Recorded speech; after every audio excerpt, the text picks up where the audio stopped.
Well, this movie I hadn't seen in probably since 1999, and it I have very mixed feelings. It got my anxiety going terribly, and I realized that maybe I related a little too much to Edward Norton because I was like, this is a terrible movie for somebody with self-harm OCD who just comes up with the worst case scenarios of everything. And I'm like, my worst nightmare is that something happens with a gas leak and I don't smell it and I like blow up my entire family. So I don't like watching those kinds of things. Why do guys want to be Tyler Durden? Like, why do they aspire to be him? Because I think in the end, even my husband leaned over. He's like, I didn't realize how much this aesthetic and a lot of stuff going on in it reminded him of the Joker, which I think also resonates with the same group of people and gave me the same feeling in the end, which is I don't need another movie about a white guy using his mental illness as an excuse to do bad things. Okay. And that might be my perspective because well, this was 20 mental years illness ago, is one of my things. I know, but I'm saying I got that same feeling where I was like, oh, this just gets like these young guys riled up and like, oh, this is a good thing. I can do this. They can do it. I can do it. And I felt like I had the same feelings at the end of Joker where I was like, that was a good movie. I don't need to see it again. And I don't like these people. Yeah. But I can respect it for the kind of movie it is. You might have just hit on something with that. Do you think that and a lot of your picks, Steve, other than the old school, they did have a bromances going and the baseball movie, but a lot of the other ones, like at least in those two movies, I actually liked people in there. Like I could see myself, having conversations, being friends with some of them. And yet you actually get invested in their characters, I guess is what I'm saying. And with like all those Arnold Schwarzenegger ones, except for like the one moment, let's say with Alyssa Milano, where he actually like showed a bit of tenderness, but like that movie Fight Club, do you like anybody in there? Was there one person that I like Helena Bonham Carter a little bit. Yes. You feel bad for her because she kind of gets wrapped up in the whole thing. But I mean, I don't know. I feel like it's a story where they're like fighting against the man. But if they were one of those guys with money, like the guy that they went after in the bathroom, they wouldn't care. They'd be so happy they'd have money, they'd easily jump into that. So I'm like, who is this for? Is this for like guys who just haven't gotten where they want to be yet? Or I don't know. It gave me a lot of... I got all the answers. And my last thing is perhaps all the hallucinations were from mold poisoning from living in that house. Oh, wow. But he didn't always live in that house. He lived in his condo. It's true. That's true. That was a mix of carbon monoxide and mold poisoning. Sum it up.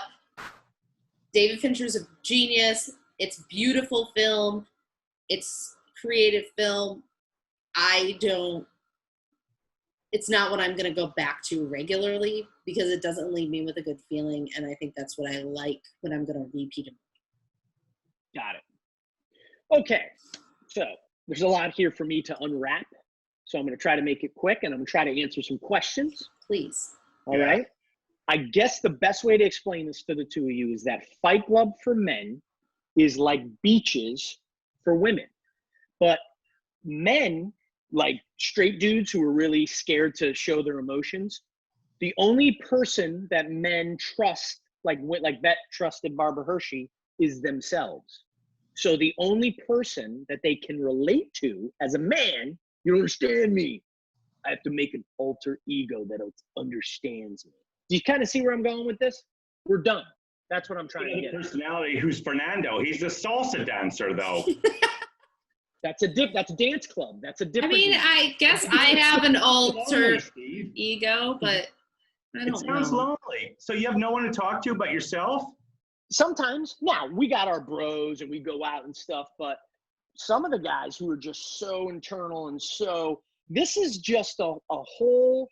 There's so much going on here. There's metaphors for the male id. There's metaphors for being insecure. There's metaphors. Then we need more mental health awareness for men is what we need, if that's what you're saying. We need to have like the stigma 100%. Of mental health removed. Yeah. Yes, because men will go, nothing's wrong. I'll just, brush it under the rug. And then you got guys like Chris Benoit, who was a former WWE wrestler who murdered his whole family and then took his own life because he had problems that didn't want to get addressed because of masculinity.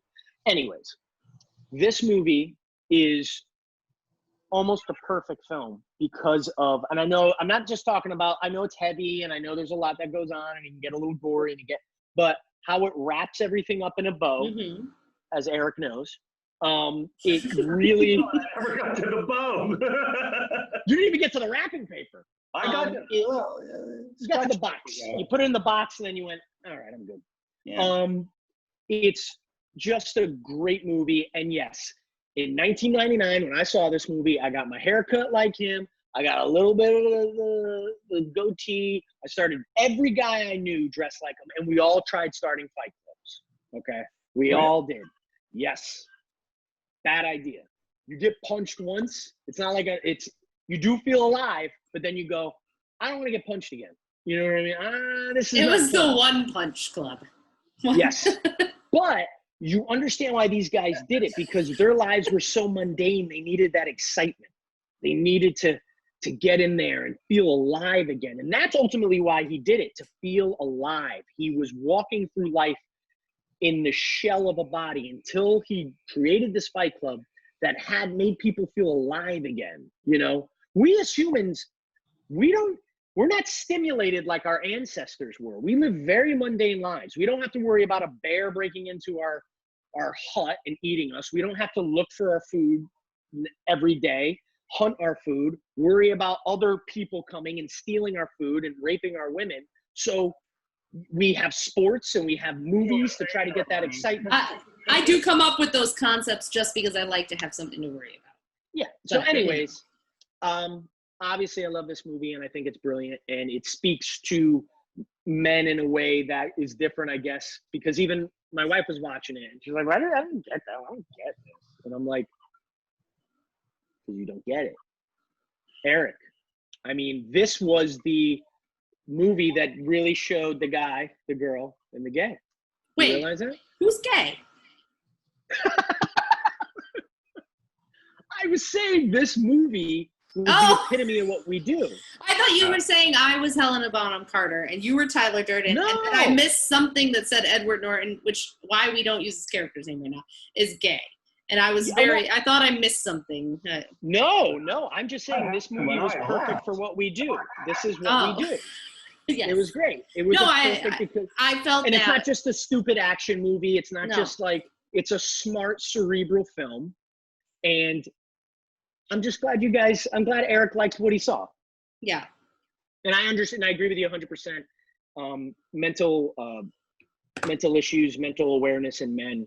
This movie did kind of help a little bit for men to feel like it's okay to talk about their emotions and stuff. But yeah, you're right. Yeah. You are right. But it's still a fantastic film. Well, I guess it's pie chart time, right? Pie chart. So you guys tell me. Well, Eric said he wanted 5. I don't know if he wants more, but he wants 5 for the hot guy. I want 5 for the shirtless stuff on Brad Pitt alone. And also, I want 5 for Helena Bonham Carter's great line. I have been fucked like that since grade school, because pretty good. She said it so, naturally or whatever. I mean, it was a great line. So, yeah, the writing and the acting is stellar in it. I mean, everybody top to bottom. Meatloaf, his name is Robert Paulson. Yeah. Oh, you don't even know about that, Eric? Oh, sorry. Well, Meatloaf gets shot in the head. The guy with the boobs. Yeah. Oh, the guy with the boobs. That was Meatloaf? Yes, it's Meatloaf. The guy with the boobs is Meatloaf? Yeah. How many? Wow, I didn't know that at all. Of course I know who he is. He was on for quite a while. I mean, I'll take 10. All right. What do you got, Em? I'm very torn on this. Part of me feels like I need to take some just for sheer quality of film. Like that it is a great film. I can respect all of that. And Brad Pitt is hot. You're getting in the 30-40% range. No, I was going to say 10. That's what I was thinking. 10? Yeah. Those are only worth 5 apiece, my friend. Sorry, but quality of film is only worth 5 on the guy that you're on. Such a good movie. I'm taking 10 for the fact that it is a quality film. It does not fit in the chick flick. We get some eye candy. All right, I guess I'm taking 80%. And you know what? I'm fine with that. Yep. I will, because I love this movie. You know what? And I'm glad that you told me what you told me about it because it helps me understand it better. Yeah, that's what. That's the whole point of the movie. You're supposed to be answers confused. questions. Yeah, as you continue to go. Well, do you have any other questions, real quick, that we can clear up for you while we're here? Yeah, like next time you pick a movie, tell me what the end is before, so I know what to, Whether you should finish it. Yeah, tell me that. Tell me that I should, like, Eric, go to the end. You'll be happy you did. Tell me that. I'll do it once for you, and then I probably won't ever. Our next movie. We're gonna watch the ladies' version of Fight Club. That's what I'm calling it. What is it? Thelma and Louise. I call it the ladies' Fight Club. Yeah. That is Ladies Fight Club. Yeah. Or a ladies' action film. All right. See you next time, guys. Bye, everybody.